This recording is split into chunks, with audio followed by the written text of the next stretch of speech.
한국은 중국의 속국이니 한국인들은 마땅히 중국어를 배워서 중국에 대한 존경을 표해야 한다. 현재 외국에서의 중국인들의 날조와 선동이 극에 치닫고 있고 실제로 이에 홀랑 넘어가 버리는 외국인들이 속출하고 있다고 하는데요. 그런데 미국의 한 공영방송사에서는 이에 관한 주제로 충격적인 내용의 방송을 송출했고 이는 전 세계로 퍼지며 경악의 반응을 이끌고 있다고 합니다. 그렇다면 미국 방송사에서 공개한 충격적인 영상은 대체 무엇일까요?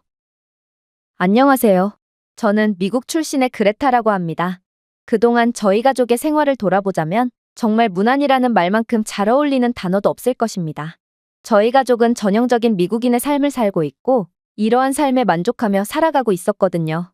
그러나 최근에 저희 가족은 정말 삶을 송두리째 바꿔놓는 충격적인 상황들을 연달아 겪게 되었고 아직도 이러한 현실에 어안이 벙벙할 지경인데요. 일단 저희 가족에게 닥친 첫 번째 뜻밖의 상황은 바로 한국에 관한 것입니다. IT 회사에 다니고 있는 남편은 한국과 중국 중에 선택해서 발령을 가게 될 기회를 얻게 되었다고 했는데 남편은 뒤도 돌아보지 않고 한국행 파견을 선택하려고 했거든요. 남편이 한국이라는 나라를 선택한 이유는 간단했습니다. 그건 바로 미국은 딸 줄리아를 키우기에는 적합하지 않은 국가라고 생각했기 때문이죠. 물론 미국은 세계 최강국이고 저와 남편을 포함한 대부분의 미국인들이 조국을 자랑스럽게 생각합니다. 그러나 자식을 미국에서 키워야 한다는 건 완전히 다른 문제였죠. 일단 미국은 심각한 빈부격차로 인해 치안이 매우 불안하며 인프라도 형편없어서 도시는 십수년 전에 그대로 멈춰 있습니다. 많은 사람들이 엄청난 마천루와 최첨단의 인프라를 기대하고 미국으로 여행을 오지만 생각보다 훨씬 낡은 인프라와 시스템, 그리고 기본적인 부분조차도 제대로 유지되고 있지 않은 점을 보고 실망한 채 돌아가곤 하거든요. 그러나 그 중에서도 가장 큰 문제는 바로 교육의 질적인 격차도 상당히 심한 편이라는 부분인데요. 그리고 초등학교에서조차 총기 관련 사고가 끊이질 않는 미국이기에 부모로서 가지는 부담감과 걱정은 상상을 초월하죠. 하지만 한국은 전혀 다르다고 하더라고요. 한국은 이러한 교육이나 인프라가 세계 최고 수준으로 격차가 거의 없이 상향 평준화된 꿈만 같은 나라라고 했거든요. 한국에서는 미국에서와 같이 신호등이 고장난 채로 십수년째 방치되어 있다거나 혹은 멀쩡한 학교에서 학생들이 총기 사고를 일으킨다거나 하는 경우를 절대로 찾아볼 수 없다고 했는데요.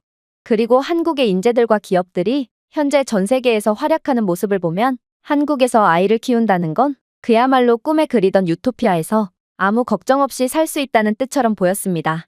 그러나 저는 이러한 남편의 결정에 반대했습니다. 왜냐하면 저는 한국이 그런 천국의 나라일 리는 절대로 없을 거라고 생각했거든요. 그리고 그 이유는 바로 중국인들 때문입니다.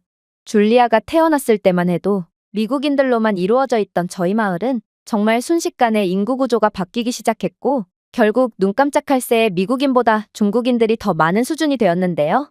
그런데 중국인들은 하나같이 한국은 중국의 속국이며 끔찍이도 가난한 국가라며 조롱과 비난을 이어나갔기에 저는 한국에 대한 부정적인 견해를 가질 수밖에 없던 것이죠. 특히나 줄리아는 중국 학교에서 수업을 들었기에 저는 이러한 중국인들의 한국 비하에 대해 더욱 적나라하게 알 수 있었습니다. 제가 왜 딸을 구태여 중국 학교로 보냈는지에 대해 의문을 가지는 분들도 계실 텐데 그건 바로 저희 마을은 중국인들로 인해 완전히 망가져 버렸고 저는 이런 때일수록 정신을 바짝 차리고 저 또한 최대한 중국을 이용해주자 싶어서 줄리아를 중국 학교로 보냈던 거였습니다. 아시아인들은 학업 능력이 좋다는 편견이 있거든요. 일단 처음에는 그저 마을에 몇 명만이 존재했던 중국인들은 달이 바뀔수록 거의 2배, 3배로 엄청난 속도로 증식하기 시작했는데요. 그리고 이러한 중국인들은 어느새 마을의 과반수가 넘어가 버렸고 중국인들은 이때다 싶어 본색을 드러내며 마을을 완전히 괴멸시키기 시작하더군요. 중국인들의 시끄럽고 경박한 중국어 말소리도 엄청난 스트레스였지만 중국인들은 주말마다 웬 야유회를 하겠다며 새벽까지 술판을 벌이며 고성방가를 일삼았고 또 남의 집에 담배꽁초나 쓰레기를 몰래 버리는 경우도 많았습니다. 그러나 마을 사람들은 이러한 중국인들의 횡포에도 제대로 된 항의조차 하지 못했죠. 왜냐하면 중국인들의 이러한 교양 없는 행동에 항의라도 하는 날에는 이들은 보복으로 몰래 자동차 타이어에 구멍을 낸다거나 죽은 쥐나 동물들의 시체를 집안에 던져놓곤 했거든요. 결국 마을 사람들은 마을에 새로운 다수로 떠오른 중국인들에게 꼼짝없이 당하고만 있어야 했습니다. 하지만 무엇보다도 충격적이었던 점은 따로 있었는데요. 중국인들은 길거리에 대소변을 아무렇지 않게 보는 정말 눈이 휘둥그레지게 하는 충격적인 모습들을 보여주었거든요. 그리고 이러한 중국인들의 만행에 학을 뗀 마을 주민들은 점점 마을을 떠나가면서 마을의 분위기는 완전히 망가지고 또 여기가 대체 미국인지 중국인지 분간조차 힘들 지경에 이르고 말았습니다. 그러나 현실적으로 마을 과반수를 이미 한참 넘긴 중국인들을 몰아내는 건 불가능했습니다. 그래서 저는 정신을 바짝 차리고 저 또한 딸을 중국 학교로 보내며 중국인들을 이용함으로써 이익을 취해오기로 했던 것이죠. 물론 중국인들의 수준은 처참했지만 미국으로 건너오는 중국인들은 상류층들이라고 했고, 이 말은 저희 마을에서 말도 안 되는 행동을 일삼는 중국인들은 전부 중국 상류층인 셈이었는데요. 그리고 중국인들은 분명 교양 수준은 낮았지만 그래도 상류층이라 그런지 영어도 어느 정도 할 줄 알았고, 또 아시아인들은 똑똑하다는 편견이 있기 때문에 딸이 아시아 학교에서 공부할 수만 있다면 분명 좋은 경험이 될 거라고 생각했거든요. 물론 중국인들은 여전히 마음에 들지 않았지만 그래도 앞날을 위해 조금만 감정을 절제한다면 줄리아는 동양인들처럼 높은 수학 실력과 학업 수준을 갖게 될 수도 있겠다고 생각했습니다. 그렇게 딸은 마을 내의 중국 학교에 입학하게 되었죠. 그런데 딸이 중국 학교에 입학함과 동시에 충격적인 일이 벌어지기 시작했어요. 왜냐하면 딸은 아직 유치원생밖에 안 된 매우 어린아이였음에도 난데없이 한국은 중국의 속국이고, 그래서 한국인들은 중국의 존경을 표하기 위해 중국어를 배운다는 말도 안 되는 소리를 해왔거든요. 이건 도대체가 이해할 수가 없는 상황이었습니다. 도대체 중국 학교에서는 어떤 교육을 하고 있길래 아직 초등학교도 들어가지 못한 어린아이가 이런 황당한 소리를 일삼는다는 말인가요? 하지만 저는 줄리아가 잠깐의 고비만 넘는다면 미국 학생들 대부분이 엄청난 약점을 가지고 있는 수학 과목에서 좋은 성적을 차지하게 될 수도 있을 거라는 생각을 했고, 결국 욕심을 내서 줄리아가 계속해서 중국 학교에서 수업을 듣도록 해버렸습니다. 하지만 결론적으로 이건 정말 최악의 결정이었죠. 왜냐하면 중국인들과 어울리게 된 딸은 급속도로 이상해졌거든요. 급기야 줄리아는 한국은 중국의 지원이 없으면 그대로 말라 죽는 최빈국이며, 또 한국어는 듣기에 매우 경박하고 신경을 거스르게 하는 천박한 언어라고 주장했는데요. 그리고 한국인들도 자신들의 언어가 저주받은 언어라는 것을 알기에 대부분의 한국인들은 마땅히 아름다운 중국어를 배우며 중국을 존경하고 중국인이 되고 싶어 한다고 하더라고요. 심지어 줄리아는 한국인들은 이렇게 배운 중국어를 이용해 세계 각국에서 중국인 행세를 하며 중국인들을 향한 많은 호의와 관심을 독차지하는 기회주의적인 민족이라며 제게 자랑스럽게 자신의 지식을 뽐내기도 했는데요.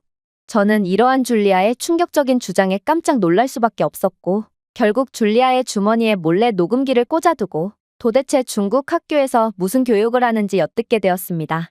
그리고 녹화 내용을 들어본 저는 정말 경악을 할 수밖에 없었죠. 왜냐하면 중국인들은 선생이고 학생이고 아이고 할 것 없이 전부 제정신이 아니었거든요. 일단 중국인 선생들은 기껏해야 유치원생들인 아이들에게 충격적인 교육을 했는데요.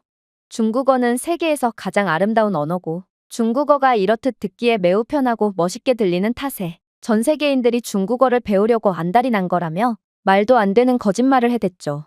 심지어 딸이 그동안 말했던 것처럼 중국인 선생들은 한국어는 열등한 언어고, 이러한 수준 낮은 언어를 사용하는 한국인들도 형편없는 민족이라며 이들은 중국인이 되고 싶어서 수단과 방법을 가리지 않는 자존심도 없는 민족이라고 비난을 이어갔습니다. 물론 이러한 교육을 받는 중국 아이들도 제정신이 아니었죠. 이들은 고작해야 유치원생일 뿐이었음에도 교실에서 꼭 한국 비하와 중국 찬양을 일삼으며 정말 어린아이라고는 믿기지 않을 정도의 소름 돋는 모습을 보여주었거든요. 이런 모습을 보니 아무래도 중국 학교에 다니게 된 딸이 변해버린 것도 그다지 이상한 일이 아니었고, 저는 딸이 완전히 중국인들처럼 변해버리기 전에 중국 학교를 그만두게 해야겠다고 생각했습니다. 하지만 새뇌는 정말 무서웠습니다. 저는 마을에 사는 중국인들의 한국 비하와 또 녹음기를 통해 듣게 된 중국인들의 한국 비하를 듣다 보니 저도 모르는 사이에 한국은 끔찍할 정도로 후진적인 국가라고 생각하게 되었거든요. 그리고 그때 마침 남편의 파견 소식이 들려왔고 저는 자연스레 한국 파견을 반대한 것입니다. 하지만 남편은 한국은 제가 생각하는 그런 국가가 아닌 세계에서 손꼽히는 선진국이라고 주장했고, 저는 그런 남편과 대립을 하고 있던 와중 충격적인 다큐멘터리 하나를 시청하게 되었습니다. 바로 제가 즐겨보던 시사 프로그램이 끝난 뒤 다음 프로그램으로 한국 관련 다큐멘터리가 방송되었기 때문인데요. 그리고 저는 시작부터 충격적이었던 이 다큐멘터리를 저도 모르게 홀린 듯 감상하게 되었죠. 한국은 전 세계에서 아무도 해내지 못한 일을 해낸 유일한 국가입니다. 그리고 이러한 한국의 행보를 중국과 비교해본다면 한국이 얼마나 말도 안 되는 국가인지를 더욱 잘 알 수 있게 되죠. 생각해보세요. 한국은 국가 발전에 반드시 필요한 인구수, 자원, 식민지 등을 전혀 갖추지 않고도 인류의 선진국으로 발전했습니다. 이는 기존의 다른 선진국들에서 전혀 볼 수 없는 특징이며 이런 한국의 모습을 보면 마치 한국이라는 선진국은 하늘에서 뚝 떨어진 것 같은 느낌마저 들게 합니다. 그러나 중국은 이와는 정반대죠. 중국을 좀 보세요. 중국은 비공식적으로는 이 세 가지 조건을 전부 갖춘 국가입니다. 중국은 소수민족을 강제로 병합시켰고 빼앗은 땅과 노동력을 통해 인구와 자원, 그리고 사실상 식민지까지 전부 가지게 되었죠. 하지만 지금의 중국은 어떤가요? 중국은 이론적으로 선진국으로 발전해야 맞지만 현실은 한국과의 1인당 GDP가 3배 이상 차이나며 중국 특유의 조작 통계와 보여주기식 신뢰성 없는 자료를 고려해보건대 전문가들 사이에서는 한국과 중국의 1인당 GDP 차이는 사실상 10배 이상이라고 결론짓고 있습니다. 그렇다면 도대체 양국의 운명은 왜 이렇게 극단적으로까지 갈리게 되었을까요?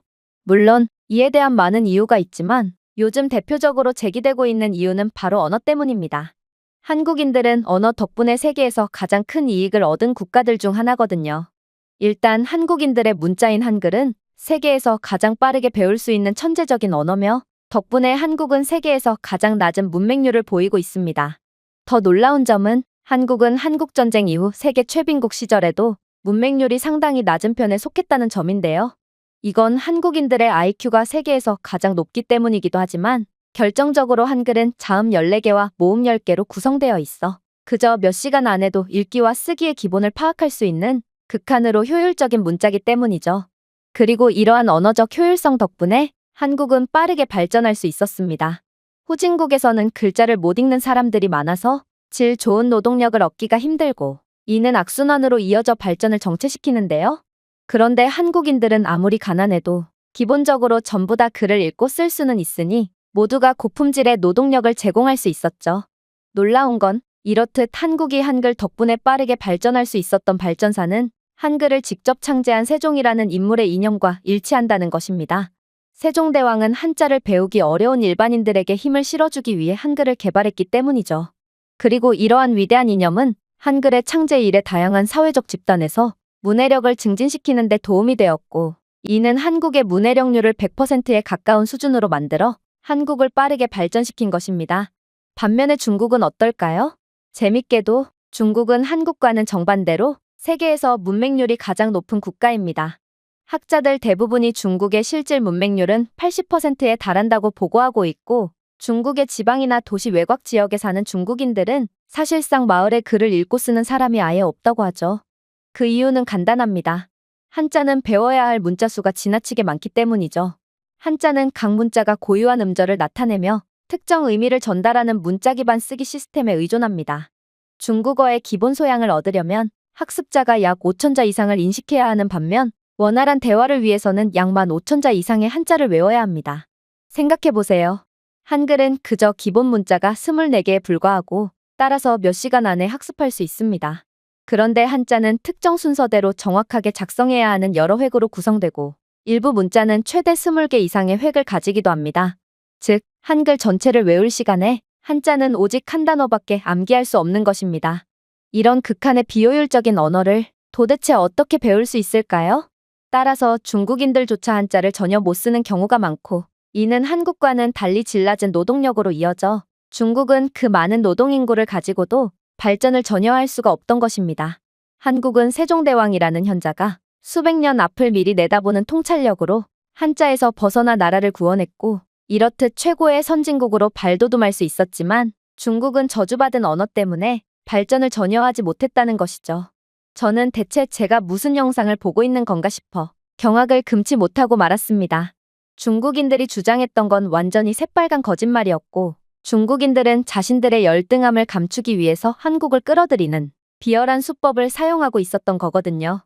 그리고 남편은 도대체 언제 왔는지 어느 순간부터 다큐멘터리 속의 영상을 함께 감상하더니 한국과 중국의 가장 큰 차이점은 따로 있다고 주장하기 시작했습니다.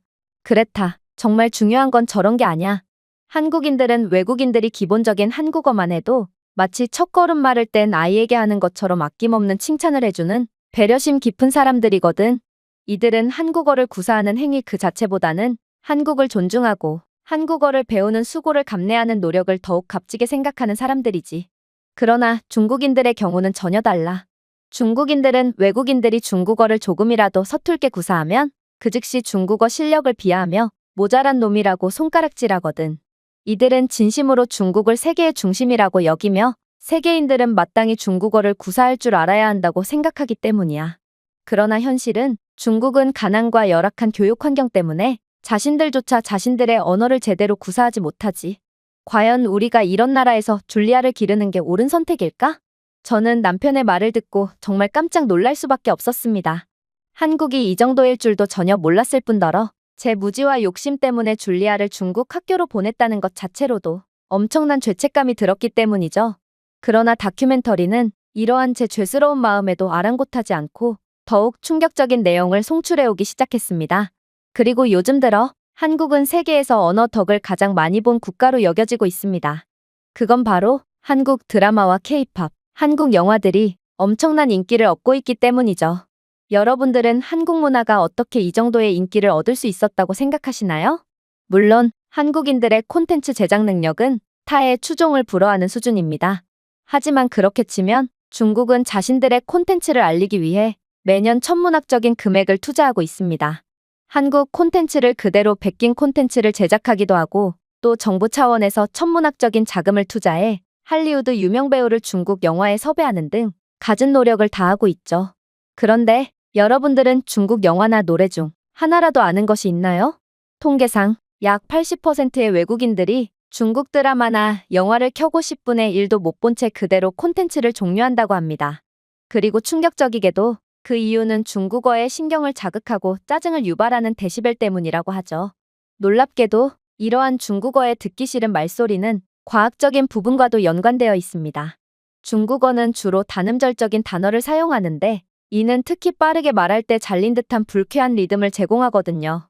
또한 중국어의 각음절은 종종 같은 강조점을 가지며 이는 단어 내에서 더 다양한 패턴에 익숙한 청취자에게는 고르지 못한 소리로 들릴 수 있죠.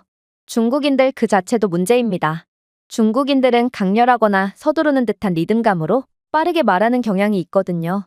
이들은 성격이 급해서 듣는 이를 전혀 배려하지 않고 자기 할 말만 하는 경향이 있고 그래서 청취자 입장에서는 더욱 압도적으로 들리곤 합니다. 중국 콘텐츠가 인기가 없는 이유가 바로 여기에 있죠. 이렇듯 배려심도 없고 과학적으로도 형편없는 리듬을 가진 중국어는 듣는 동시에 불쾌감과 짜증을 유발하니 아무리 중국이 좋은 콘텐츠를 만든다고 해도 그 작품성이 전혀 전해지지가 않는 것입니다. 하지만 한국은 전혀 다르죠. 현재 많은 외국인들이 한국 콘텐츠를 사랑하고 있고 이러한 한국 사랑이 한국어 학습으로까지 이어지는 것을 좀 보세요. 이는 분명 한국어의 매력적인 특징이 한국 콘텐츠의 인기에까지 기여하고 있다는 것을 증명합니다. 실제로 한글은 음성학과 디자인에 대한 사려 깊고 과학적인 접근 방식으로 언어학자들로부터 찬사를 받아왔습니다. 유기적으로 진화한 많은 문자 체계와 달리 한글은 효율적이고 접근하기 쉽도록 의도적으로 만들어졌으며 이는 언어 디자인의 모델이 되었죠. 심지어 유네스코는 한글을 귀중한 문화 자산으로 인정하여 읽기와 쓰기를 촉진하는 데 있어 그 역할을 강조하기 위해 문해력상을 수여하고 있기까지 합니다. 하지만 더욱 놀라운 점은 따로 있죠. 한국어가 우수하고 듣기에 매우 편한 이유는 과학적으로도 명확히 설명이 되기 때문입니다. 한국어 음절은 균등하게 구성되어 있으며 일반적으로 자음 모음 또는 자음 모음 자음 조합으로 구성되기 때문이죠. 이러한 구조는 한국어가 원활하게 흐르는 안정적이고 리드미컬한 품질을 제공합니다. 자음 구성만이 빈번한 언어와 달리 한국어의 균형 잡힌 음절 구성은 듣기 좋은 멜로디 사운드를 만들어내고 있죠. 결정적으로 한국어는 미묘하지만 독특한 억양을 가지고 있으며 종종 완만한 오르막과 내리막이 있어 말의 서정적인 특성을 더하는데요. 이러한 역동적인 억양은 특히 K-팝 노래와 한국 드라마에서 두드러지며 이러한 한국어의 특징 덕분에 한국어는 표현력이 뛰어나고 모국어가 아닌 청취자에게도 상당히 매력적으로 들리는 것입니다. 실제로 이러한 한국어의 음악성은 수많은 외국 팬들의 흥미를 불러일으켰고, 더 많은 사람들이 한국어를 배우고 한국 콘텐츠를 더욱 즐기고 있죠. 하지만 한국어의 가장 소름 돋는 점은 따로 있습니다. 그건 바로 한글 그 자체가 한국인들의 정신을 의미하고, 또 한국인들이 위기의 상황에서도 좌절하지 않고 힘을 모으도록 하는 원동력이 되어주고 있기 때문이죠. 한국이 수많은 역경을 늘 극복해내고 앞으로 나아갈 수 있었던 이유도 바로 이러한 한글 때문이라는 것입니다. 1443년 세종이 한글을 도입했을 때 그의 목표는 모든 한국인, 특히 복잡한 한자를 배울 수 없는 사람들에게 접근 가능한 언어 시스템을 제공하는 것이었습니다. 이러한 평등주의적 의도는 오늘날에도 여전히 공감을 불러일으키고 있으며, 한글은 포용성과 문화적 자부심을 구현하여 모든 사회 구성원에게 이익이 되도록 만들어진 몇 안 되는 문자 시스템 중 하나입니다. 지금의 한국인들을 좀 보세요. 한국인들은 세종의 정신을 그대로 이어오고 있으며, 한국인들이 어려울 때 항상 약속이라도 한 것처럼 힘을 합치는 것도 이러한 단일민족으로서의 전 세계에서 유일하게 한국인들만 사용하는 언어가 존재하기 때문입니다. 이는 어려울 때 나라를 버리고 도망가거나 숨기에만 바쁜 중국인들과는 완전히 상반되는 모습이죠. 어찌 보면 당연합니다.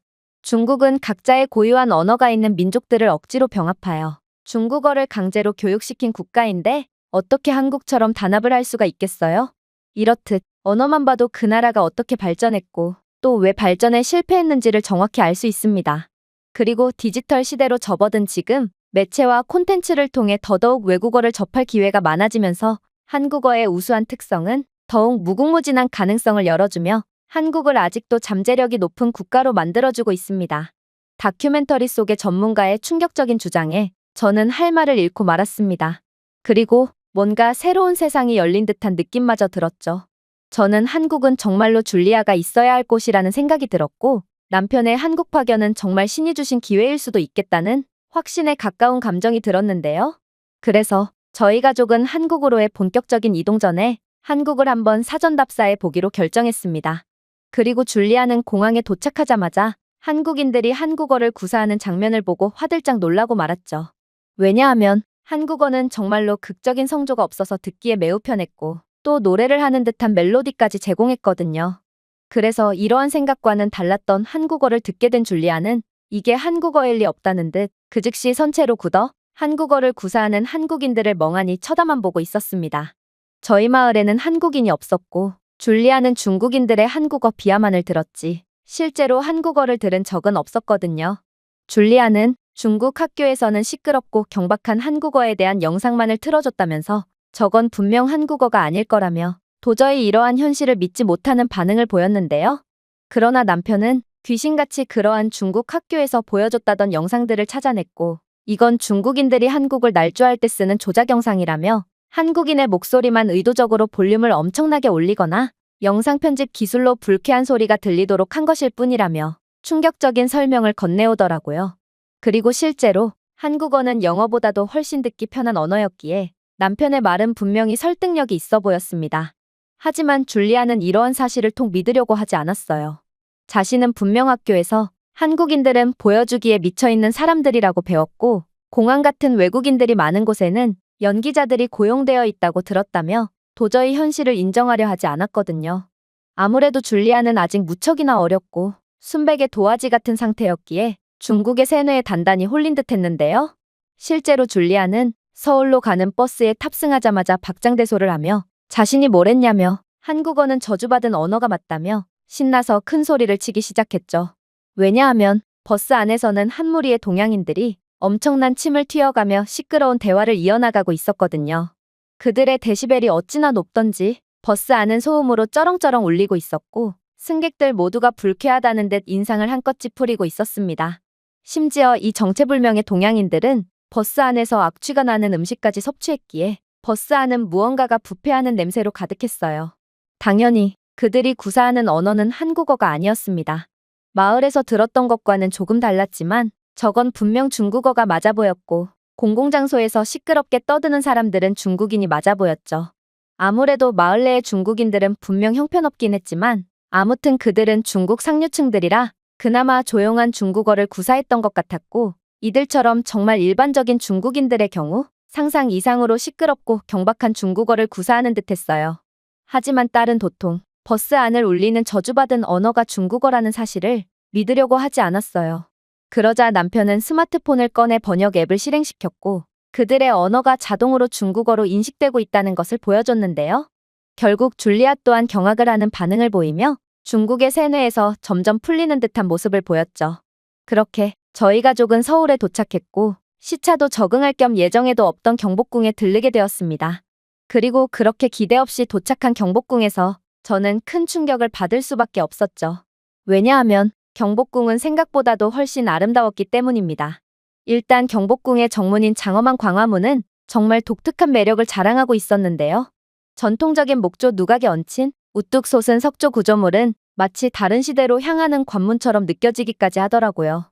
나무 기둥의 복잡한 디테일과 생생한 색상의 회화 작품은 건축에 투입된 예술성과 헌신을 드러냈고 저는 다큐멘터리에서 본 것처럼 한국은 그저 하늘에서 뚝 떨어져 내려온 국가가 아닌 원래부터 찬란한 문화와 예술을 가진 국가였구나 싶어 감탄할 따름이었습니다. 물론 대문을 통과하면서도 경치에 감탄하지 않을 수 없었습니다. 대문 너머로 넓은 궁전터가 눈앞에 펼쳐져 있었고 멀리 북한산을 배경으로 평온함과 장엄함을 더했거든요. 경복궁은 단순한 궁전이 아니라 자연과 건축의 균형을 이루는 세심하게 설계된 장소인 것이 분명해 보였습니다. 물론 한국의 놀라운 기술력도 절대로 빼놓을 수가 없는데요. 경복궁 이곳저곳에는 별도의 이어폰을 나눠주는 부스가 있길래 뭔가 싶었더니 알고 보니 한국의 웬만한 관광지에서는 해당 관광지에 대한 설명을 세계 각국의 언어로 제공하는 AI 기반 번역 이어폰을 무료로 대여해주고 있더라고요. 이어폰은 GPS 기능이 탑재되어 있었고 경복궁 이곳저곳에 설치된 GPS 및 블루투스 센서로 인해 방문객이 접근할 때 각 장소에 대한 오디오 내레이션을 제공해줬는데요. 심지어 오디오는 위치에 따라 자동으로 조정되었기에 방문객이 기기를 계속 살펴볼 필요 없이 저절로 장소에 대한 설명을 이어서 들을 수 있었죠. 한국은 어떻게 이 정도로 최첨단의 기술을 개발해낼 수가 있단 말인가? 저는 이러한 미국보다 기술적인 우위에 있는 선진국을 보고 가난하다고 주장하는 중국인들의 황당한 모습에 학을 뗐고 어쩌면 한국이야말로 딸이 진정으로 발전할 수 있는 천국일 수도 있겠다고 생각할 수밖에 없었습니다. 그렇게 저희는 경회로로 이동했어요. 경회로는 나무로 둘러싸인 넓은 연못 옆에 자리 잡은 2층 건물로 연못 가장자리의 섬과 동시에 정말 환상적인 풍경을 감상할 수 있었는데요. 고요한 물빛이 자연의 거울을 만들어내며 정자와 나무, 하늘을 완벽하게 선명하게 담아냈고 경회로는 이러한 자연적인 아름다움을 온전히 담아내기 위해 의도적으로 설계된 것처럼 보였죠. 북한산과 주변 봉우리의 멋진 배경은 또 어떻고요? 고궁의 거의 모든 곳에서 멀리 솟아있는 웅장한 산의 실루엣을 감상할 수 있었고 고궁과 자연경관의 조화는 분명 경복궁의 장엄함과 견고함을 더하고 있었는데요. 산은 마치 자연이 궁전을 지키는 것처럼 경복궁을 보호하는 느낌을 주었고 자연과 건축의 조화가 번영과 평화를 가져온다는 느낌을 강하게 떠올리게 만들었어요. 경회로의 고요한 물길부터 저 멀리 장엄한 산세까지 경복궁의 자연미는 그야말로 방문객들에게 한국 미학의 본질을 체험할 수 있는 좋은 기회를 제공하고 있었고 경복궁은 자연과 다시 연결되고 과거의 예술성을 감상하며 활기찬 도시의 중심부에서 평화를 찾을 수 있는 장소가 분명했죠. 물론 한국은 이러한 아름다운 유적에 더해 다양한 최첨단 인프라까지 구비해 둠으로써 현대와 과거의 조화를 더욱 완벽하게 구현해 놓았더라고요. 궁전 마당의 대화형 키오스크는 AI를 기반으로 정보와 안내를 제공하여 관광객들에게 최고의 경험을 선사해주고 있었거든요. 이 다국어 키오스크는 전 세계 모든 언어 서비스를 제공하며 AI 시스템을 통해 방문자 관심사에 따라 프로그램을 추천해주기까지 했는데요. 저희는 키오스크를 통해 한국 전통 한복을 대여해주는 장소를 추천받을 수 있었고 다도와 서예 체험 프로그램까지 예약하는 등 아무런 정보 없이 경복궁에 왔음에도 최고의 여행을 즐길 수 있었습니다. 도대체 어떻게 이런 나라가 존재할 수가 있단 말인가? 저는 경복궁에 대해 감탄할수록 이런 아름다운 나라를 감히 깔본 중국에 대한 상당한 분노를 느낄 수밖에 없었는데요. 그러면서 제가 남편의 말을 듣지 않고 한국을 선택하지 않았으면 어떤 참사가 일어났을지 정말 아찔한 감정을 느낄 수밖에 없었습니다. 줄리아 또한 한국이 무척이나 마음에 들었는지 기존의 한국에 대한 멸시의 감정은 온데간데 없고 이곳에서의 새로운 삶을 진심으로 기대하는 눈치인데요. 한국은 정말로 모든 것을 갖추고 있는 천국의 나라가 맞았고 저는 딸에게 최고의 경험을 선사해줄 한국에 엄청난 기대감과 감사함을 느끼고 있답니다. 제가 준비해온 내용은 여기까지입니다. 끝까지 시청해주셔서 진심으로 감사드리며 여러분들의 구독과 좋아요, 알림 설정은 한국은 중국의 속국이니 한국인들은 마땅히 중국어를 배워서 중국에 대한 존경을 표해야 한다. 현재 외국에서의 중국인들의 날조와 선동이 극에 치닫고 있고 실제로 이에 홀랑 넘어가 버리는 외국인들이 속출하고 있다고 하는데요. 그런데 미국의 한 공영방송사에서는 이에 관한 주제로 충격적인 내용의 방송을 송출했고 이는 전 세계로 퍼지며 경악의 반응을 이끌고 있다고 합니다. 그렇다면 미국 방송사에서 공개한 충격적인 영상은 대체 무엇일까요? 안녕하세요. 저는 미국 출신의 그레타라고 합니다. 그동안 저희 가족의 생활을 돌아보자면 정말 무난이라는 말만큼 잘 어울리는 단어도 없을 것입니다. 저희 가족은 전형적인 미국인의 삶을 살고 있고 이러한 삶에 만족하며 살아가고 있었거든요. 그러나 최근에 저희 가족은 정말 삶을 송두리째 바꿔놓는 충격적인 상황들을 연달아 겪게 되었고 아직도 이러한 현실에 어안이 벙벙할 지경인데요. 일단 저희 가족에게 닥친 첫 번째 뜻밖의 상황은 바로 한국에 관한 것입니다. IT 회사에 다니고 있는 남편은 한국과 중국 중에 선택해서 발령을 가게 될 기회를 얻게 되었다고 했는데 남편은 뒤도 돌아보지 않고 한국행 파견을 선택하려고 했거든요. 남편이 한국이라는 나라를 선택한 이유는 간단했습니다. 그건 바로 미국은 딸 줄리아를 키우기에는 적합하지 않은 국가라고 생각했기 때문이죠. 물론 미국은 세계 최강국이고 저와 남편을 포함한 대부분의 미국인들이 조국을 자랑스럽게 생각합니다. 그러나 자식을 미국에서 키워야 한다는 건 완전히 다른 문제였죠. 일단 미국은 심각한 빈부격차로 인해 치안이 매우 불안하며 인프라도 형편없어서 도시는 십수년 전에 그대로 멈춰 있습니다. 많은 사람들이 엄청난 마천루와 최첨단의 인프라를 기대하고 미국으로 여행을 오지만 생각보다 훨씬 낡은 인프라와 시스템, 그리고 기본적인 부분조차도 제대로 유지되고 있지 않은 점을 보고 실망한 채 돌아가곤 하거든요. 그러나 그 중에서도 가장 큰 문제는 바로 교육의 질적인 격차도 상당히 심한 편이라는 부분인데요. 그리고 초등학교에서조차 총기 관련 사고가 끊이질 않는 미국이기에 부모로서 가지는 부담감과 걱정은 상상을 초월하죠. 하지만 한국은 전혀 다르다고 하더라고요. 한국은 이러한 교육이나 인프라가 세계 최고 수준으로 격차가 거의 없이 상향 평준화된 꿈만 같은 나라라고 했거든요. 한국에서는 미국에서와 같이 신호등이 고장난 채로 십수년째 방치되어 있다거나 혹은 멀쩡한 학교에서 학생들이 총기 사고를 일으킨다거나 하는 경우를 절대로 찾아볼 수 없다고 했는데요. 그리고 한국의 인재들과 기업들이 현재 전 세계에서 활약하는 모습을 보면 한국에서 아이를 키운다는 건 그야말로 꿈에 그리던 유토피아에서 아무 걱정 없이 살 수 있다는 뜻처럼 보였습니다. 그러나 저는 이러한 남편의 결정에 반대했습니다. 왜냐하면 저는 한국이 그런 천국의 나라일 리는 절대로 없을 거라고 생각했거든요. 그리고 그 이유는 바로 중국인들 때문입니다. 줄리아가 태어났을 때만 해도 미국인들로만 이루어져 있던 저희 마을은 정말 순식간에 인구 구조가 바뀌기 시작했고 결국 눈 깜짝할 새에 미국인보다 중국인들이 더 많은 수준이 되었는데요. 그런데 중국인들은 하나같이 한국은 중국의 속국이며 끔찍이도 가난한 국가라며 조롱과 비난을 이어나갔기에 저는 한국에 대한 부정적인 견해를 가질 수밖에 없던 것이죠. 특히나 줄리아는 중국 학교에서 수업을 들었기에 저는 이러한 중국인들의 한국 비하에 대해 더욱 적나라하게 알 수 있었습니다. 제가 왜 딸을 구태여 중국 학교로 보냈는지에 대해 의문을 가지는 분들도 계실 텐데 그건 바로 저희 마을은 중국인들로 인해 완전히 망가져 버렸고 저는 이런 때일수록 정신을 바짝 차리고 저 또한 최대한 중국을 이용해주자 싶어서 줄리아를 중국 학교로 보냈던 거였습니다. 아시아인들은 학업 능력이 좋다는 편견이 있거든요. 일단 처음에는 그저 마을에 몇 명만이 존재했던 중국인들은 달이 바뀔수록 거의 2배, 3배로 엄청난 속도로 증식하기 시작했는데요. 그리고 이러한 중국인들은 어느새 마을의 과반수가 넘어가 버렸고 중국인들은 이때다 싶어 본색을 드러내며 마을을 완전히 괴멸시키기 시작하더군요.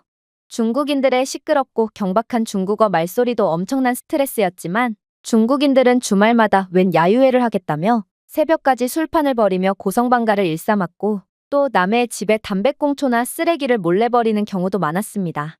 그러나 마을 사람들은 이러한 중국인들의 횡포에도 제대로 된 항의조차 하지 못했죠. 왜냐하면 중국인들의 이러한 교양 없는 행동에 항의라도 하는 날에는 이들은 보복으로 몰래 자동차 타이어에 구멍을 낸다거나 죽은 쥐나 동물들의 시체를 집안에 던져놓곤 했거든요. 결국 마을 사람들은 마을에 새로운 다수로 떠오른 중국인들에게 꼼짝없이 당하고만 있어야 했습니다. 하지만 무엇보다도 충격적이었던 점은 따로 있었는데요. 중국인들은 길거리에 대소변을 아무렇지 않게 보는 정말 눈이 휘둥그레지게 하는 충격적인 모습들을 보여주었거든요. 그리고 이러한 중국인들의 만행에 학을 뗀 마을 주민들은 점점 마을을 떠나가면서 마을의 분위기는 완전히 망가지고 또 여기가 대체 미국인지 중국인지 분간조차 힘들 지경에 이르고 말았습니다. 그러나 현실적으로 마을 과반수를 이미 한참 넘긴 중국인들을 몰아내는 건 불가능했습니다. 그래서 저는 정신을 바짝 차리고 저 또한 딸을 중국 학교로 보내며 중국인들을 이용함으로써 이익을 취해오기로 했던 것이죠. 물론 중국인들의 수준은 처참했지만 미국으로 건너오는 중국인들은 상류층들이라고 했고, 이 말은 저희 마을에서 말도 안 되는 행동을 일삼는 중국인들은 전부 중국 상류층인 셈이었는데요. 그리고 중국인들은 분명 교양 수준은 낮았지만 그래도 상류층이라 그런지 영어도 어느 정도 할 줄 알았고, 또 아시아인들은 똑똑하다는 편견이 있기 때문에 딸이 아시아 학교에서 공부할 수만 있다면 분명 좋은 경험이 될 거라고 생각했거든요. 물론 중국인들은 여전히 마음에 들지 않았지만 그래도 앞날을 위해 조금만 감정을 절제한다면 줄리아는 동양인들처럼 높은 수학 실력과 학업 수준을 갖게 될 수도 있겠다고 생각했습니다. 그렇게 딸은 마을 내의 중국 학교에 입학하게 되었죠. 그런데 딸이 중국 학교에 입학함과 동시에 충격적인 일이 벌어지기 시작했어요. 왜냐하면 딸은 아직 유치원생밖에 안 된 매우 어린아이였음에도 난데없이 한국은 중국의 속국이고, 그래서 한국인들은 중국의 존경을 표하기 위해 중국어를 배운다는 말도 안 되는 소리를 해왔거든요. 이건 도대체가 이해할 수가 없는 상황이었습니다. 도대체 중국 학교에서는 어떤 교육을 하고 있길래 아직 초등학교도 들어가지 못한 어린아이가 이런 황당한 소리를 일삼는다는 말인가요? 하지만 저는 줄리아가 잠깐의 고비만 넘는다면 미국 학생들 대부분이 엄청난 약점을 가지고 있는 수학 과목에서 좋은 성적을 차지하게 될 수도 있을 거라는 생각을 했고, 결국 욕심을 내서 줄리아가 계속해서 중국 학교에서 수업을 듣도록 해버렸습니다. 하지만 결론적으로 이건 정말 최악의 결정이었죠. 왜냐하면 중국인들과 어울리게 된 딸은 급속도로 이상해졌거든요. 급기야 줄리아는 한국은 중국의 지원이 없으면 그대로 말라 죽는 최빈국이며, 또 한국어는 듣기에 매우 경박하고 신경을 거스르게 하는 천박한 언어라고 주장했는데요. 그리고 한국인들도 자신들의 언어가 저주받은 언어라는 것을 알기에 대부분의 한국인들은 마땅히 아름다운 중국어를 배우며 중국을 존경하고 중국인이 되고 싶어 한다고 하더라고요. 심지어 줄리아는 한국인들은 이렇게 배운 중국어를 이용해 세계 각국에서 중국인 행세를 하며 중국인들을 향한 많은 호의와 관심을 독차지하는 기회주의적인 민족이라며 제게 자랑스럽게 자신의 지식을 뽐내기도 했는데요. 저는 이러한 줄리아의 충격적인 주장에 깜짝 놀랄 수밖에 없었고, 결국 줄리아의 주머니에 몰래 녹음기를 꽂아두고 도대체 중국 학교에서 무슨 교육을 하는지 엿듣게 되었습니다. 그리고 녹화 내용을 들어본 저는 정말 경악을 할 수밖에 없었죠. 왜냐하면 중국인들은 선생이고 학생이고 아이고 할 것 없이 전부 제정신이 아니었거든요. 일단 중국인 선생들은 기껏해야 유치원생들인 아이들에게 충격적인 교육을 했는데요. 중국어는 세계에서 가장 아름다운 언어고, 중국어가 이렇듯 듣기에 매우 편하고 멋있게 들리는 탓에 전 세계인들이 중국어를 배우려고 안달이 난 거라며 말도 안 되는 거짓말을 해댔죠. 심지어 딸이 그동안 말했던 것처럼 중국인 선생들은 한국어는 열등한 언어고, 이러한 수준 낮은 언어를 사용하는 한국인들도 형편없는 민족이라며 이들은 중국인이 되고 싶어서 수단과 방법을 가리지 않는 자존심도 없는 민족이라고 비난을 이어갔습니다. 물론 이러한 교육을 받는 중국 아이들도 제정신이 아니었죠. 이들은 고작해야 유치원생일 뿐이었음에도 교실에서 꼭 한국 비하와 중국 찬양을 일삼으며 정말 어린아이라고는 믿기지 않을 정도의 소름 돋는 모습을 보여주었거든요. 이런 모습을 보니 아무래도 중국 학교에 다니게 된 딸이 변해버린 것도 그다지 이상한 일이 아니었고, 저는 딸이 완전히 중국인들처럼 변해버리기 전에 중국 학교를 그만두게 해야겠다고 생각했습니다. 하지만 새뇌는 정말 무서웠습니다. 저는 마을에 사는 중국인들의 한국 비하와 또 녹음기를 통해 듣게 된 중국인들의 한국 비하를 듣다 보니 저도 모르는 사이에 한국은 끔찍할 정도로 후진적인 국가라고 생각하게 되었거든요. 그리고 그때 마침 남편의 파견 소식이 들려왔고 저는 자연스레 한국 파견을 반대한 것입니다. 하지만 남편은 한국은 제가 생각하는 그런 국가가 아닌 세계에서 손꼽히는 선진국이라고 주장했고, 저는 그런 남편과 대립을 하고 있던 와중 충격적인 다큐멘터리 하나를 시청하게 되었습니다. 바로 제가 즐겨보던 시사 프로그램이 끝난 뒤 다음 프로그램으로 한국 관련 다큐멘터리가 방송되었기 때문인데요. 그리고 저는 시작부터 충격적이었던 이 다큐멘터리를 저도 모르게 홀린 듯 감상하게 되었죠. 한국은 전 세계에서 아무도 해내지 못한 일을 해낸 유일한 국가입니다. 그리고 이러한 한국의 행보를 중국과 비교해본다면 한국이 얼마나 말도 안 되는 국가인지를 더욱 잘 알 수 있게 되죠. 생각해보세요. 한국은 국가 발전에 반드시 필요한 인구수, 자원, 식민지 등을 전혀 갖추지 않고도 인류의 선진국으로 발전했습니다. 이는 기존의 다른 선진국들에서 전혀 볼 수 없는 특징이며 이런 한국의 모습을 보면 마치 한국이라는 선진국은 하늘에서 뚝 떨어진 것 같은 느낌마저 들게 합니다. 그러나 중국은 이와는 정반대죠. 중국을 좀 보세요. 중국은 비공식적으로는 이 세 가지 조건을 전부 갖춘 국가입니다. 중국은 소수민족을 강제로 병합시켰고 빼앗은 땅과 노동력을 통해 인구와 자원, 그리고 사실상 식민지까지 전부 가지게 되었죠. 하지만 지금의 중국은 어떤가요? 중국은 이론적으로 선진국으로 발전해야 맞지만 현실은 한국과의 1인당 GDP가 3배 이상 차이나며 중국 특유의 조작 통계와 보여주기식 신뢰성 없는 자료를 고려해보건대 전문가들 사이에서는 한국과 중국의 1인당 GDP 차이는 사실상 10배 이상이라고 결론짓고 있습니다. 그렇다면 도대체 양국의 운명은 왜 이렇게 극단적으로까지 갈리게 되었을까요? 물론 이에 대한 많은 이유가 있지만 요즘 대표적으로 제기되고 있는 이유는 바로 언어 때문입니다. 한국인들은 언어 덕분에 세계에서 가장 큰 이익을 얻은 국가들 중 하나거든요. 일단 한국인들의 문자인 한글은 세계에서 가장 빠르게 배울 수 있는 천재적인 언어며 덕분에 한국은 세계에서 가장 낮은 문맹률을 보이고 있습니다. 더 놀라운 점은 한국은 한국전쟁 이후 세계 최빈국 시절에도 문맹률이 상당히 낮은 편에 속했다는 점인데요. 이건 한국인들의 IQ가 세계에서 가장 높기 때문이기도 하지만 결정적으로 한글은 자음 14개와 모음 10개로 구성되어 있어 그저 몇 시간 안에도 읽기와 쓰기의 기본을 파악할 수 있는 극한으로 효율적인 문자기 때문이죠. 그리고 이러한 언어적 효율성 덕분에 한국은 빠르게 발전할 수 있었습니다.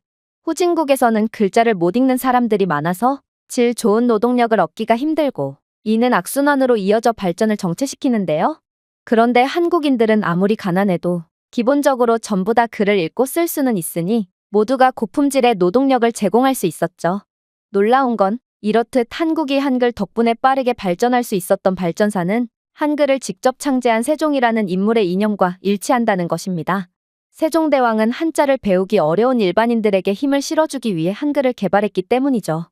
그리고 이러한 위대한 이념은 한글의 창제 이래 다양한 사회적 집단에서 문해력을 증진시키는 데 도움이 되었고 이는 한국의 문해력률을 100%에 가까운 수준으로 만들어 한국을 빠르게 발전시킨 것입니다. 반면에 중국은 어떨까요? 재밌게도 중국은 한국과는 정반대로 세계에서 문맹률이 가장 높은 국가입니다. 학자들 대부분이 중국의 실질 문맹률은 80%에 달한다고 보고하고 있고 중국의 지방이나 도시 외곽 지역에 사는 중국인들은 사실상 마을에 글을 읽고 쓰는 사람이 아예 없다고 하죠. 그 이유는 간단합니다. 한자는 배워야 할 문자 수가 지나치게 많기 때문이죠.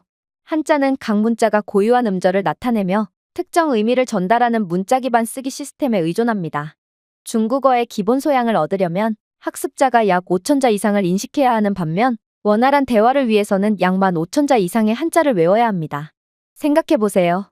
한글은 그저 기본 문자가 24개에 불과하고 따라서 몇 시간 안에 학습할 수 있습니다. 그런데 한자는 특정 순서대로 정확하게 작성해야 하는 여러 획으로 구성되고 일부 문자는 최대 20개 이상의 획을 가지기도 합니다. 즉, 한글 전체를 외울 시간에 한자는 오직 한 단어밖에 암기할 수 없는 것입니다. 이런 극한의 비효율적인 언어를 도대체 어떻게 배울 수 있을까요? 따라서 중국인들조차 한자를 전혀 못 쓰는 경우가 많고 이는 한국과는 달리 질 낮은 노동력으로 이어져 중국은 그 많은 노동인구를 가지고도 발전을 전혀 할 수가 없던 것입니다. 한국은 세종대왕이라는 현자가 수백 년 앞을 미리 내다보는 통찰력으로 한자에서 벗어나 나라를 구원했고 이렇듯 최고의 선진국으로 발돋움할 수 있었지만 중국은 저주받은 언어 때문에 발전을 전혀 하지 못했다는 것이죠. 저는 대체 제가 무슨 영상을 보고 있는 건가 싶어 경악을 금치 못하고 말았습니다. 중국인들이 주장했던 건 완전히 새빨간 거짓말이었고 중국인들은 자신들의 열등함을 감추기 위해서 한국을 끌어들이는 비열한 수법을 사용하고 있었던 거거든요. 그리고 남편은 도대체 언제 왔는지 어느 순간부터 다큐멘터리 속의 영상을 함께 감상하더니 한국과 중국의 가장 큰 차이점은 따로 있다고 주장하기 시작했습니다. 그레타, 정말 중요한 건 저런 게 아냐. 한국인들은 외국인들이 기본적인 한국어만 해도 마치 첫걸음말을 뗀 아이에게 하는 것처럼 아낌없는 칭찬을 해주는 배려심 깊은 사람들이거든. 이들은 한국어를 구사하는 행위 그 자체보다는 한국을 존중하고 한국어를 배우는 수고를 감내하는 노력을 더욱 값지게 생각하는 사람들이지. 그러나 중국인들의 경우는 전혀 달라. 중국인들은 외국인들이 중국어를 조금이라도 서툴게 구사하면 그 즉시 중국어 실력을 비하하며 모자란 놈이라고 손가락질하거든. 이들은 진심으로 중국을 세계의 중심이라고 여기며 세계인들은 마땅히 중국어를 구사할 줄 알아야 한다고 생각하기 때문이야. 그러나 현실은 중국은 가난과 열악한 교육 환경 때문에 자신들조차 자신들의 언어를 제대로 구사하지 못하지. 과연 우리가 이런 나라에서 줄리아를 기르는 게 옳은 선택일까? 저는 남편의 말을 듣고 정말 깜짝 놀랄 수밖에 없었습니다. 한국이 이 정도일 줄도 전혀 몰랐을 뿐더러 제 무지와 욕심 때문에 줄리아를 중국 학교로 보냈다는 것 자체로도 엄청난 죄책감이 들었기 때문이죠. 그러나 다큐멘터리는 이러한 제 죄스러운 마음에도 아랑곳하지 않고 더욱 충격적인 내용을 송출해오기 시작했습니다. 그리고 요즘 들어 한국은 세계에서 언어 덕을 가장 많이 본 국가로 여겨지고 있습니다. 그건 바로 한국 드라마와 K-팝, 한국 영화들이 엄청난 인기를 얻고 있기 때문이죠. 여러분들은 한국 문화가 어떻게 이 정도의 인기를 얻을 수 있었다고 생각하시나요? 물론 한국인들의 콘텐츠 제작 능력은 타의 추종을 불허하는 수준입니다.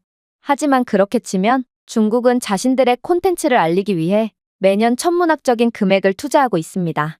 한국 콘텐츠를 그대로 베낀 콘텐츠를 제작하기도 하고 또 정부 차원에서 천문학적인 자금을 투자해 할리우드 유명 배우를 중국 영화에 섭외하는 등 갖은 노력을 다하고 있죠. 그런데 여러분들은 중국 영화나 노래 중 하나라도 아는 것이 있나요? 통계상 약 80%의 외국인들이 중국 드라마나 영화를 켜고 10분의 1도 못 본 채 그대로 콘텐츠를 종료한다고 합니다. 그리고 충격적이게도 그 이유는 중국어에 신경을 자극하고 짜증을 유발하는 데시벨 때문이라고 하죠. 놀랍게도 이러한 중국어에 듣기 싫은 말소리는 과학적인 부분과도 연관되어 있습니다. 중국어는 주로 단음절적인 단어를 사용하는데 이는 특히 빠르게 말할 때 잘린 듯한 불쾌한 리듬을 제공하거든요. 또한 중국어의 각음절은 종종 같은 강조점을 가지며 이는 단어 내에서 더 다양한 패턴에 익숙한 청취자에게는 고르지 못한 소리로 들릴 수 있죠. 중국인들 그 자체도 문제입니다. 중국인들은 강렬하거나 서두르는 듯한 리듬감으로 빠르게 말하는 경향이 있거든요. 이들은 성격이 급해서 듣는 이를 전혀 배려하지 않고 자기 할 말만 하는 경향이 있고 그래서 청취자 입장에서는 더욱 압도적으로 들리곤 합니다. 중국 콘텐츠가 인기가 없는 이유가 바로 여기에 있죠. 이렇듯 배려심도 없고 과학적으로도 형편없는 리듬을 가진 중국어는 듣는 동시에 불쾌감과 짜증을 유발하니 아무리 중국이 좋은 콘텐츠를 만든다고 해도 그 작품성이 전혀 전해지지가 않는 것입니다. 하지만 한국은 전혀 다르죠. 현재 많은 외국인들이 한국 콘텐츠를 사랑하고 있고 이러한 한국 사랑이 한국어 학습으로까지 이어지는 것을 좀 보세요. 이는 분명 한국어의 매력적인 특징이 한국 콘텐츠의 인기에까지 기여하고 있다는 것을 증명합니다. 실제로 한글은 음성학과 디자인에 대한 사려 깊고 과학적인 접근 방식으로 언어학자들로부터 찬사를 받아왔습니다. 유기적으로 진화한 많은 문자 체계와 달리 한글은 효율적이고 접근하기 쉽도록 의도적으로 만들어졌으며 이는 언어 디자인의 모델이 되었죠. 심지어 유네스코는 한글을 귀중한 문화 자산으로 인정하여 읽기와 쓰기를 촉진하는 데 있어 그 역할을 강조하기 위해 문해력상을 수여하고 있기까지 합니다. 하지만 더욱 놀라운 점은 따로 있죠. 한국어가 우수하고 듣기에 매우 편한 이유는 과학적으로도 명확히 설명이 되기 때문입니다. 한국어 음절은 균등하게 구성되어 있으며 일반적으로 자음 모음 또는 자음 모음 자음 조합으로 구성되기 때문이죠. 이러한 구조는 한국어가 원활하게 흐르는 안정적이고 리드미컬한 품질을 제공합니다. 자음 구성만이 빈번한 언어와 달리 한국어의 균형 잡힌 음절 구성은 듣기 좋은 멜로디 사운드를 만들어내고 있죠. 결정적으로 한국어는 미묘하지만 독특한 억양을 가지고 있으며 종종 완만한 오르막과 내리막이 있어 말의 서정적인 특성을 더하는데요. 이러한 역동적인 억양은 특히 K-팝 노래와 한국 드라마에서 두드러지며 이러한 한국어의 특징 덕분에 한국어는 표현력이 뛰어나고 모국어가 아닌 청취자에게도 상당히 매력적으로 들리는 것입니다. 실제로 이러한 한국어의 음악성은 수많은 외국 팬들의 흥미를 불러일으켰고 더 많은 사람들이 한국어를 배우고 한국 콘텐츠를 더욱 즐기고 있죠. 하지만 한국어의 가장 소름 돋는 점은 따로 있습니다. 그건 바로 한글 그 자체가 한국인들의 정신을 의미하고 또 한국인들이 위기의 상황에서도 좌절하지 않고 힘을 모으도록 하는 원동력이 되어주고 있기 때문이죠. 한국이 수많은 역경을 늘 극복해내고 앞으로 나아갈 수 있었던 이유도 바로 이러한 한글 때문이라는 것입니다. 1443년 세종이 한글을 도입했을 때 그의 목표는 모든 한국인, 특히 복잡한 한자를 배울 수 없는 사람들에게 접근 가능한 언어 시스템을 제공하는 것이었습니다. 이러한 평등주의적 의도는 오늘날에도 여전히 공감을 불러일으키고 있으며 한글은 포용성과 문화적 자부심을 구현하여 모든 사회 구성원에게 이익이 되도록 만들어진 몇 안 되는 문자 시스템 중 하나입니다.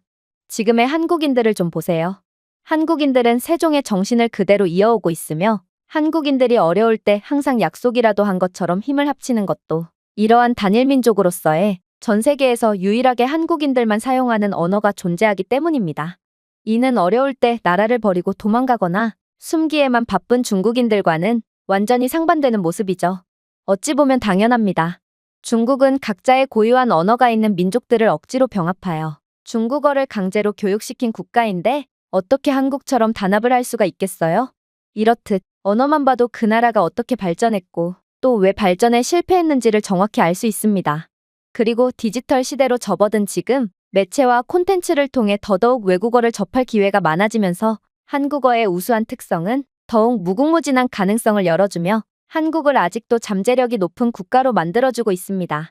다큐멘터리 속의 전문가의 충격적인 주장에 저는 할 말을 잃고 말았습니다.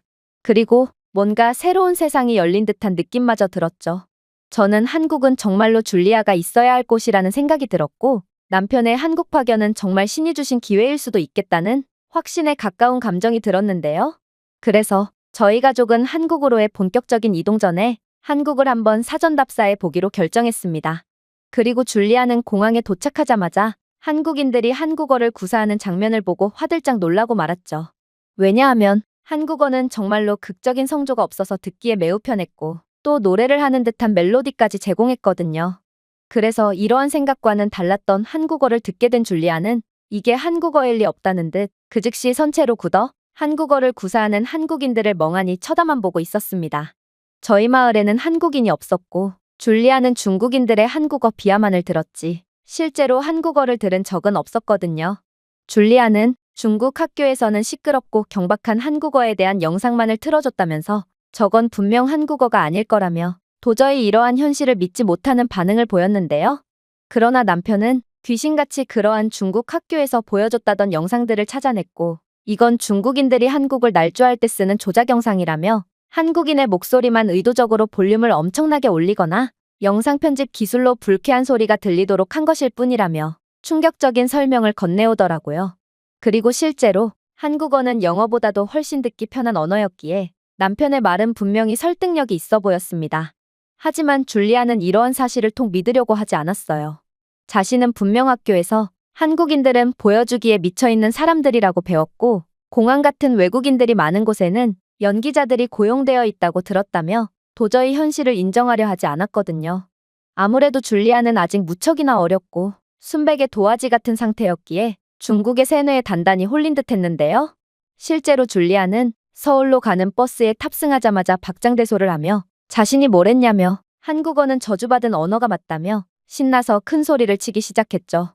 왜냐하면 버스 안에서는 한 무리의 동양인들이 엄청난 침을 튀어가며 시끄러운 대화를 이어나가고 있었거든요.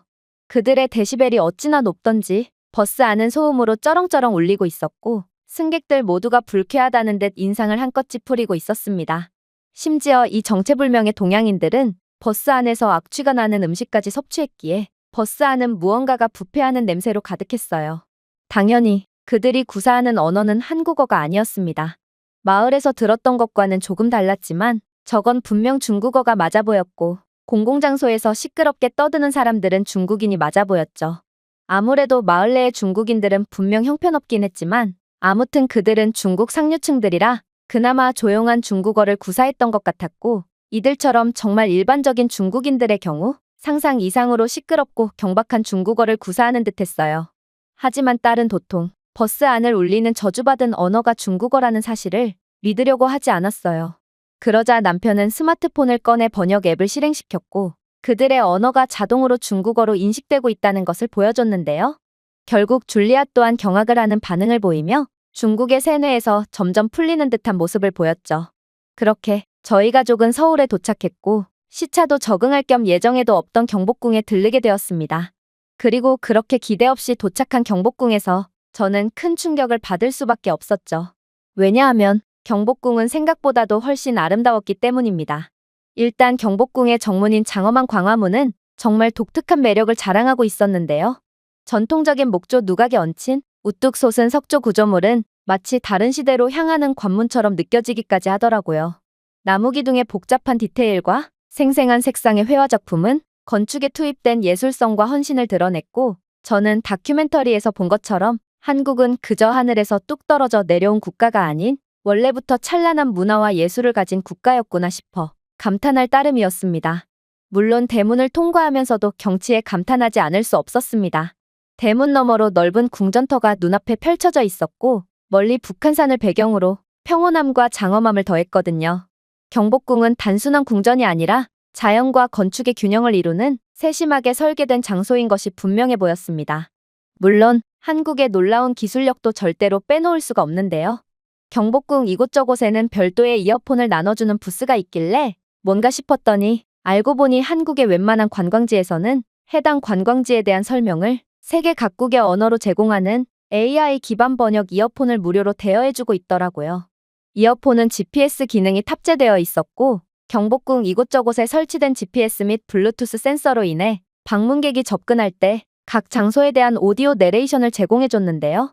심지어 오디오는 위치에 따라 자동으로 조정되었기에 방문객이 기기를 계속 살펴볼 필요 없이 저절로 장소에 대한 설명을 이어서 들을 수 있었죠. 한국은 어떻게 이 정도로 최첨단의 기술을 개발해낼 수가 있단 말인가? 저는 이러한 미국보다 기술적인 우위에 있는 선진국을 보고 가난하다고 주장하는 중국인들의 황당한 모습에 학을 뗐고 어쩌면 한국이야말로 딸이 진정으로 발전할 수 있는 천국일 수도 있겠다고 생각할 수밖에 없었습니다. 그렇게 저희는 경회로로 이동했어요. 경회로는 나무로 둘러싸인 넓은 연못 옆에 자리 잡은 2층 건물로 연못 가장자리의 섬과 동시에 정말 환상적인 풍경을 감상할 수 있었는데요. 고요한 물빛이 자연의 거울을 만들어내며 정자와 나무, 하늘을 완벽하게 선명하게 담아냈고 경회로는 이러한 자연적인 아름다움을 온전히 담아내기 위해 의도적으로 설계된 것처럼 보였죠. 북한산과 주변 봉우리의 멋진 배경은 또 어떻고요? 고궁의 거의 모든 곳에서 멀리 솟아있는 웅장한 산의 실루엣을 감상할 수 있었고 고궁과 자연경관의 조화는 분명 경복궁의 장엄함과 견고함을 더하고 있었는데요. 산은 마치 자연이 궁전을 지키는 것처럼 경복궁을 보호하는 느낌을 주었고 자연과 건축의 조화가 번영과 평화를 가져온다는 느낌을 강하게 떠올리게 만들었어요. 경회로의 고요한 물길부터 저 멀리 장엄한 산세까지 경복궁의 자연미는 그야말로 방문객들에게 한국 미학의 본질을 체험할 수 있는 좋은 기회를 제공하고 있었고 경복궁은 자연과 다시 연결되고 과거의 예술성을 감상하며 활기찬 도시의 중심부에서 평화를 찾을 수 있는 장소가 분명했죠. 물론 한국은 이러한 아름다운 유적에 더해 다양한 최첨단 인프라까지 구비해 둠으로써 현대와 과거의 조화를 더욱 완벽하게 구현해 놓았더라고요. 궁전 마당의 대화형 키오스크는 AI를 기반으로 정보와 안내를 제공하여 관광객들에게 최고의 경험을 선사해주고 있었거든요. 이 다국어 키오스크는 전 세계 모든 언어 서비스를 제공하며 AI 시스템을 통해 방문자 관심사에 따라 프로그램을 추천해주기까지 했는데요. 저희는 키오스크를 통해 한국 전통 한복을 대여해주는 장소를 추천받을 수 있었고 다도와 서예 체험 프로그램까지 예약하는 등 아무런 정보 없이 경복궁에 왔음에도 최고의 여행을 즐길 수 있었습니다. 도대체 어떻게 이런 나라가 존재할 수가 있단 말인가? 저는 경복궁에 대해 감탄할수록 이런 아름다운 나라를 감히 깔본 중국에 대한 상당한 분노를 느낄 수밖에 없었는데요.